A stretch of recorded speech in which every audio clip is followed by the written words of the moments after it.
Surveys show that about 79% of people who move overseas to become expats return after about 18 months. That's a lot.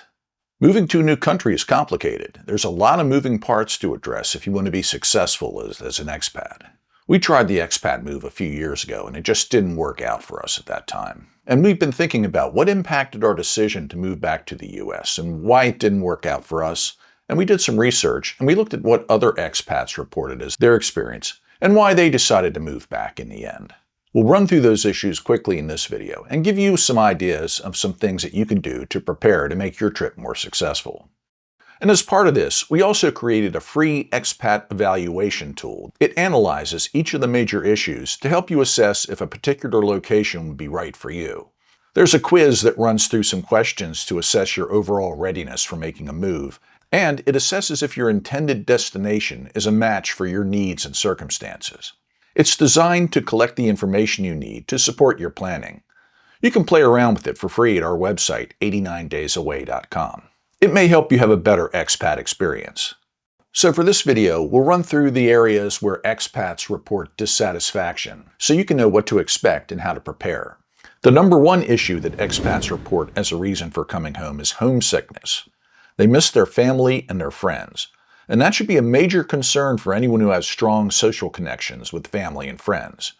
You're likely going to miss your interactions with them, your holidays, life events, emergencies, kids growing up. You're not going to be part of their lives as you were before. And regardless of all the promises to travel to meet up, either in your country or back home, it's not the same. And in the end, those long and expensive flights are not going to happen very often. Zoom calls on holidays just don't replace being there. And that feeling of isolation is going to get stronger the longer you're away. So if you really need a close connection with your family and friends to have a sense of belonging, the expat life may not work for you. The number two area of dissatisfaction is similar. You're going to be an outsider in a foreign culture with no social connections. That's going to be isolating. You're going to be lonely. You're going to feel out of place. And in a lot of destinations, you're seen as a rich foreigner taking housing away from locals and raising prices for everyone, so you may experience occasional hostility. It'll be difficult to make deep local friendships. You're going to face language barriers if you're not completely fluent, and it's going to take years to really understand and feel comfortable with the local culture. If you're working or going to school, that's going to provide some social interactions, but you're still going to be treated as the outsider. It's most likely you'll never feel that you fully belong. Lots of expats in a foreign country seek out other expats from their country who are going through a similar experience. But living in that expat bubble kind of defeats the purpose of moving to another culture. But it could be the best way you can find someone to relate to. If you're still at working age, your job and career could be a major issue. Keeping your work life on track could be a real challenge. Unless you have a company that sponsors your immigration, you're going to face a lot of barriers getting a visa and a work permit and a job at the destination. Most countries protect their workers. Jobs for foreigners are usually reserved for people with special skill sets that are rare at the destination. And an overseas job may not help your resume as well as a job in your home country. When we were overseas, we worked remotely as digital nomads, so that wasn't really an issue for us. The rules for digital nomads shift around a lot, so check in the country that you're considering to see what their current status is.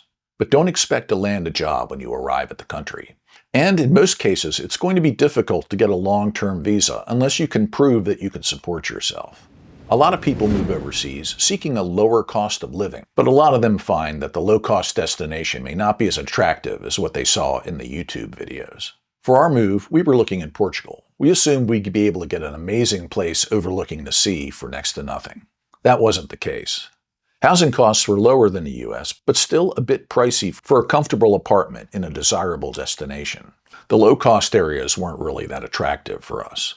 Food was cheaper, good wine was cheap, cars were expensive, utilities are expensive, furniture and appliances about the same, but the selection was smaller.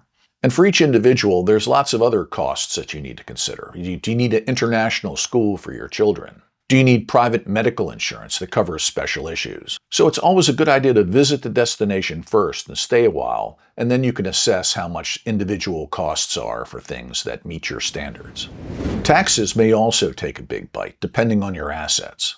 If you have assets, take a close look at the tax obligations for expats before moving.